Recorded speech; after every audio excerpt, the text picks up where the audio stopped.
आजकल के जमाने में क्या आप जादू टोना में विश्वास रखते हैं? आपको भी यही लगता होगा कि ये सब तो पहले के जमाने में होता था, या होता भी होगा अगर आजकल तो गांव वगैरह में होता होगा।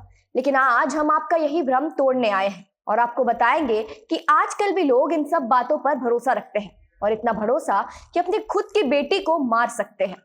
नमस्कार, स्वागत है आपका जनता जंक्शन में और मैं हूं आपके साथ सृष्टि श्रीवास्तव। आंध्र प्रदेश में एक पति पत्नी ने अपनी दोनों बेटियों को मार डाला। ये मामला परसों का है, लेकिन माता पिता के बयान खत्म ही नहीं हो रहे हैं, और वो भी ऐसे ऐसे बयान जिसको सुनकर आप चौंक जाएंगे। सबसे पहले आपको पूरा मामला समझाते हैं। चित्तूर जिले में रहने वाले 55 साल के पुरुषोत्तम नायडू और 50 साल की पद्मजा ने अपनी बेटियां 27 वर्ष अलेख्या और 22 वर्ष साई दिव्या को जान से मार डाला। उन्होंने अपनी छोटी बेटी को त्रिशूल से मारा और बड़ी बेटी को डंबल से मार डाला। हत्या के बाद लड़कियों के पिता ने अपने सहकर्मी को खुद फोन करके बताया कि उन्होंने अपनी बेटियों को मार डाला है। सहकर्मी चौंक गए और तुरंत पुलिस को इस बात की सूचना दी। पुलिस मौके पर पहुंची और उन्होंने दोनों पति पत्नी को हल्की बेहोशी में पाया। पुलिस ने बताया कि मां ने दोनों को मारा है और पिता खड़े होकर सब देख रहा था, और मारने से पहले एक बेटी का मुंडन भी किया गया था। डीएसपी ने कहा कि उन्होंने उनसे कहा कि सतयुग बदलने वाला है और उन्हें एक दिन का समय दिया जाए तो वो दोनों बेटियों को फिर से जिंदा कर सकती है।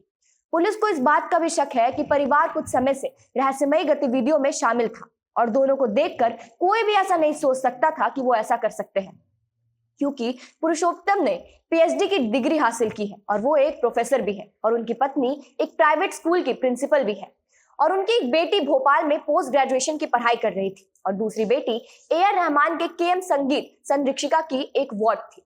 लॉकडाउन के वक्त पूरा परिवार साथ ही रह रहा था। पुलिस ने बताया कि घटना स्थल पर कई जादू टोना जैसी चीजें मिली और दोनों लड़कियां लाल साड़ियों में लिपटी हुई थी।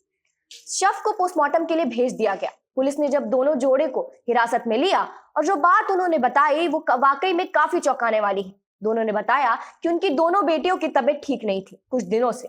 एक बेटी ने अपनी मां को यह बात बताई थी कि उन्हें घर में घुटन होती है, सांस लेने में दिक्कत होती है और कुछ अजीब से चीजें भी दिखती है घर में, और अपनी मां से कहा कि मुझे मार दो, नहीं तो मैं आत्महत्या कर लूंगी, और इसी बात पर मां ने मार डाला। इसके बाद दूसरी बेटी भी कुछ घंटे बाद आकर वही बात बोली, तब उन्होंने उसे भी मार डाला।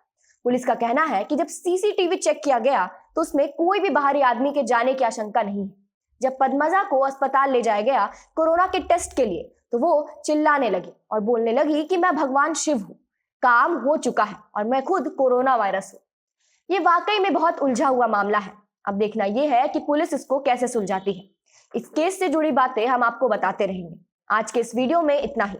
इसी के साथ देखते रहिए जनता जंक्शन। हमें यूट्यूब पे सब्सक्राइब करें, फेसबुक पे लाइक करें और ट्विटर पे फॉलो करें। और अगर आप चाहते हैं कि हम इसी तरह बेबाक अंदाज में पत्रकारिता करते रहे तो स्क्रीन पर दिख रही डिटेल्स पे डोनेशन दें। धन्यवाद।